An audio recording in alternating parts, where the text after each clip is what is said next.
Oke, nah sekarang contoh yang kedua. Contoh yang kedua, misalnya yang contoh yang kedua Yes, ini Pak. adalah kalau misalnya yang berbeda dengan contoh yang pertama tadi adalah kalau permukaan airnya di bawah dari pompa. Kalau tadi kan contoh yang pertama itu permukaan airnya di atas pompa. Nah, yang kedua ini kalau permukaan airnya di bawah pompa.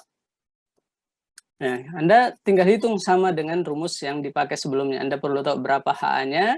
Nah, kebetulan yang ini di contoh soal ini dia yang berbeda itu HPP-nya karena dia memakai temperatur fluidanya itu 50 derajat Fahrenheit, HPP-nya 0,411. Jadi kita lihat di tabel 50 derajat Fahrenheit itu HPP-nya 0,411 fit. Nah, di tabel ini 0,411 fit, 50 derajat Fahrenheit 0,411 fit. Ya. Lalu kemudian di contoh soal yang kedua ini HF-nya 1, HI-nya sama dengan 2. Jadi HF-nya 1, kalau tadi kan 2, HI-nya 2, ya. Lalu kemudian HS-nya ada 2 juga.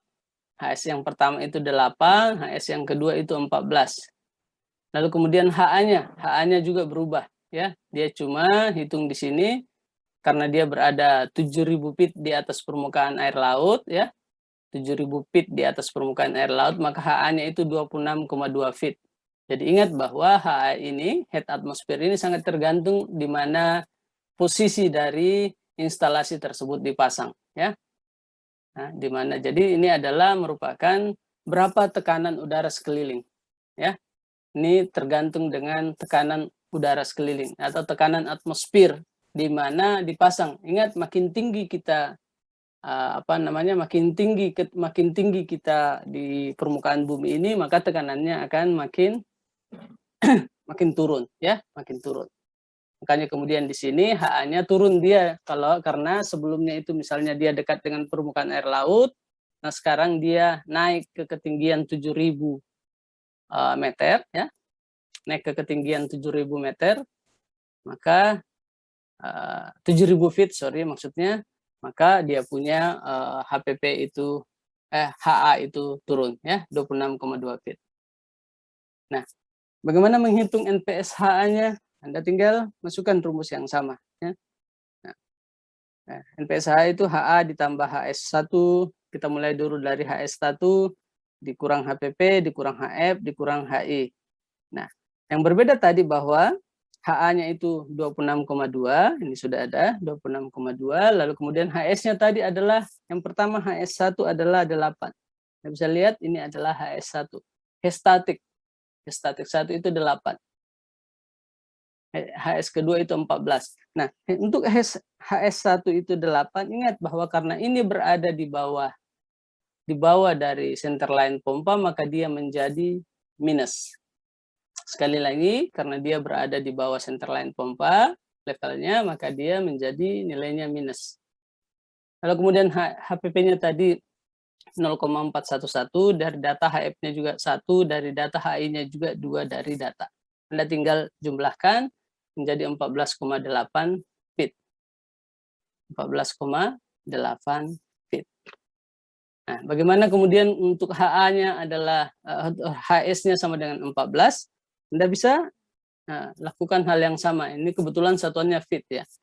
HA-nya 26,2, lalu HS-nya yang kedua ini minus 14. Kenapa?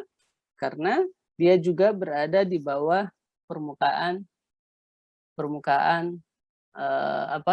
permukaan airnya itu, misalnya dia turun ke bawah berada di bawah pompa, sehingga kemudian Anda bisa lihat di sini bahwa NPSH yang kita peroleh cuma turun lagi dari 14,8 menjadi 8,8 feet. Oke. Nah, pertanyaan ke Anda sekarang, dari kedua konsep ini, ya, yang airnya yang dipompa berada di atas pompa, lalu yang contoh kedua itu airnya berada di bawah pompa yang akan dipompa. Kira-kira yang mana sistemnya paling bagus dari kedua contoh soal ini? Contoh 1 atau contoh 2 yang bagus? Kalau menurut Anda semua. Ada yang bisa jawab? Contoh 1 yang pertama yang airnya berada di atas pompa, atau contoh kedua yang airnya yang mau dipompa berada lebih rendah dari pompa? mana yang bagus kira-kira Anda gunakan, ditinjau dari segi untuk pencegahan kapitasi. Kira-kira mana yang lebih bagus sistem yang Anda, kalau kedua-dua sistem ini bisa Anda gunakan, kira-kira yang mana lebih bagus Anda pilih? Yang airnya berada di atas pompa atau yang airnya berada di bawah pompa? Level permukaan airnya berada di atas pompa atau level permukaan airnya berada di bawah pompa? Mana kira-kira yang bagus kalau ditinjau dari segi pencegahan terjadinya kapitasi? Ada yang bisa jawab?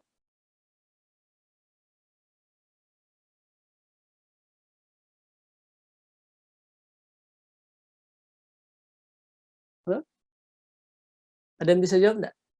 Kira-kira mana yang lebih bagus dari? Silakan.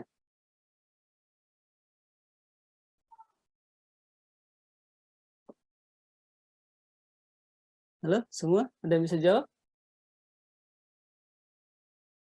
Ayo, pilihannya cuma contoh 1 atau contoh 2. Gampang kan? Contoh 2, Pak. Contoh 2 lebih bagus. Kenapa? Karena kalau misalnya itu yang contoh 1 itu dia kan itu air dari atas itu cepat sekali dia, Pak. Jadi dia menabrak elbow-nya, Pak. Oke, satu pendapat. Ada pendapat lain? Contoh berapa? Contoh 1 atau contoh 2? Jadi yang tadi Irman adalah contoh 2. Good. Nah, Anda jawab, yang penting Anda menjawab. Ya, contoh 2 tadi Irman, contoh 2. Kalau yang lain ada yang bisa menjawab? Yang mana yang lebih bagus dari segi pencegahan kapitasi? Halo, semua?